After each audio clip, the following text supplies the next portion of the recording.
Hello friends, welcome to my channel Champa village recipe. আশা করছি আমার পুরো ইউটিউব ফ্যামিলি আপনারা সবাই ভালো আছেন, আমরাও সবাই ভালো আছি। আপনাদের জন্য আজকে একটি মজাদার রেসিপি নিয়ে চলে এসেছি। আমার এই রেসিপিটি ভালো লাগলে অবশ্যই চ্যানেলটিকে সাবস্ক্রাইব করবেন এবং পাশে থাকা বেল আইকনটিকে প্রেস করে রাখবেন, যাতে কোনো নতুন ভিডিও আপলোড করলে নোটিফিকেশানটি সবার আগে আপনার কাছে পৌঁছে যায়।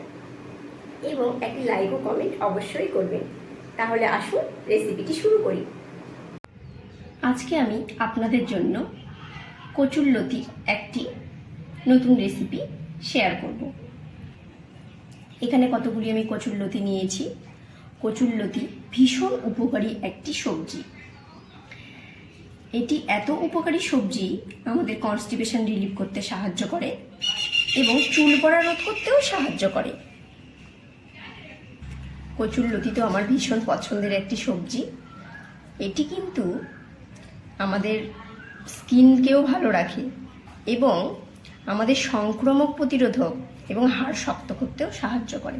ভীষণ উপকারী একটি সবজি। এই সবজিরই একটি রেসিপি করতে চলেছি, আপনারা পুরো ভিডিওটি দেখুন। কচুরলতিগুলোকে এইভাবে ছোট ছোট করে কেটে আমি এর খোসাগুলো এইভাবে বেশ সুন্দরভাবে ছাড়িয়ে নেব। এটির খোসাগুলি যদি আমি ভালো করে না ছাড়াই তাহলে এটি সেদ্ধ হতে অনেকটাই সময় লেগে যাবে। সেই জন্য আমি এর খোসাগুলোকে খুব সুন্দরভাবে ছাড়িয়ে নেব। হয়তো অনেকেই জানেন এটি কিভাবে ছাড়াতে হয়, আমি এই জন্যই এটা বলছি।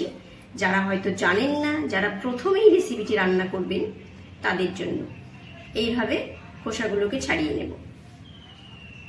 এগুলো যেহেতু একটু মোটা রয়েছে গোড়াগুলো, ওই জন্য আমি এইভাবে দুটো করে কেটে নিচ্ছি, যাতে এটি সেদ্ধ হতে আমার ভীষণ সুবিধা হবে।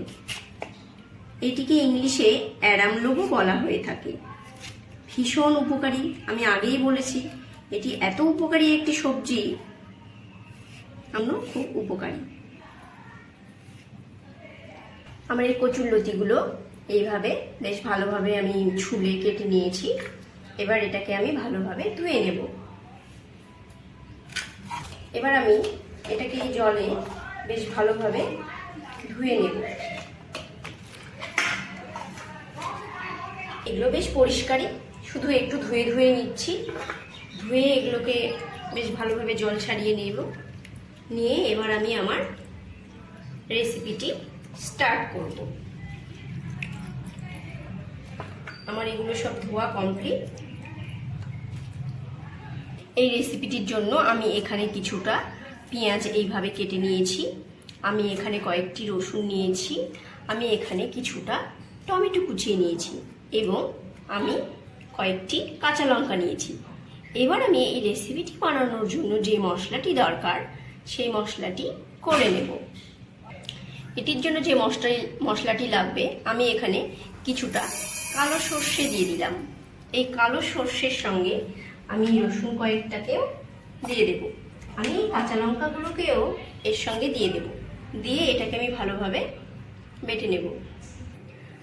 কড়াতে আমার তেল গরম হয়ে গেছে। এবার আমি দুটো কাঁচা লঙ্কা ও তেজপাতা ফোড়ন দিলাম। আমি কিছুটা পাঁচফোড়নও দিয়ে দিলাম।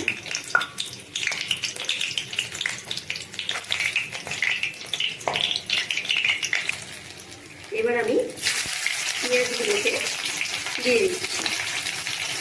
পেঁয়াজটাকে একটু হালকা ভেজে ভাজবো। পেঁয়াজটাকে একটুক্ষণ ভেজে দেব। পেঁয়াজগুলো আমার ভাজা হয়ে গেছে। এবার আমি এই কচুরলতিগুলোকে দিয়ে ভালো করে ভেজে নেব।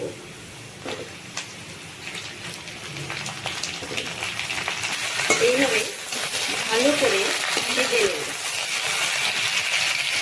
একটু ভালোভাবে রান্না করলে কিন্তু মোটামুটি ভাব সাথে সেগুলো থাকে না। আমি নুন দিয়ে দিচ্ছি, আগে নুন দিয়ে দিলাম। আগে ভালোভাবে সেদ্ধ হওয়ার দরকার আছে, সেই জন্য আমি একটু সামান্য জিরে গুঁড়ো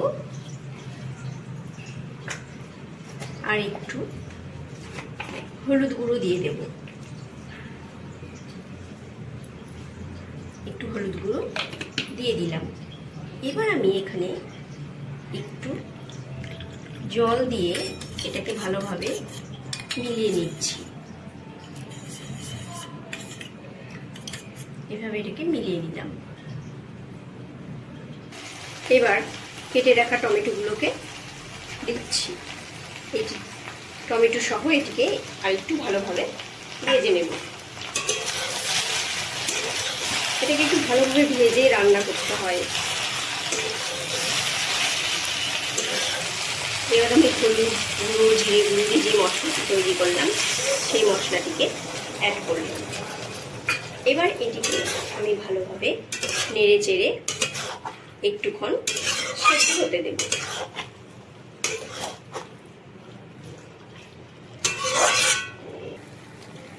এটাকে পুরো কষানো হয়ে গেছে প্রায়।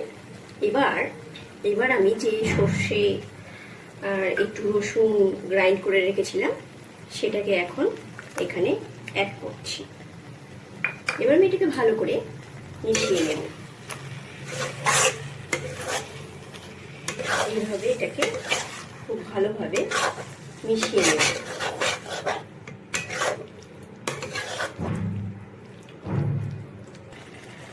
আমার এই সর্ষে বাটাটি দেওয়ার পরে এটি বেশ ফুটছে। এটাকে আমি আরও একটুক্ষণ ভালোভাবে ফুটিয়ে নেব। এটা আমার ফোটানো হয়ে গেছে, পুরো মাখা মাখা করে হয়ে গেছে। এবার এটাকে আমি এখন তুলে নেব। আমার এই রেসিপিটি কমপ্লিট হয়ে গেছে। এটি আমি এখন আমার এই পুরো রেসিপিটি কমপ্লিট। এটি খুব সুস্বাদু। আপনারা সবাই ভালো থাকবেন, সুস্থ থাকবেন এবং আনন্দে থাকবেন। রেসিপিটি যাদের ভালো লাগছে তারা অবশ্যই একটি লাইক ও কমেন্ট করবেন এবং যারা নতুন চ্যানেলটিকে সাবস্ক্রাইব করবেন। আবার দেখা হবে অন্য কোনো রেসিপির সঙ্গে। ততক্ষণের জন্য বাই।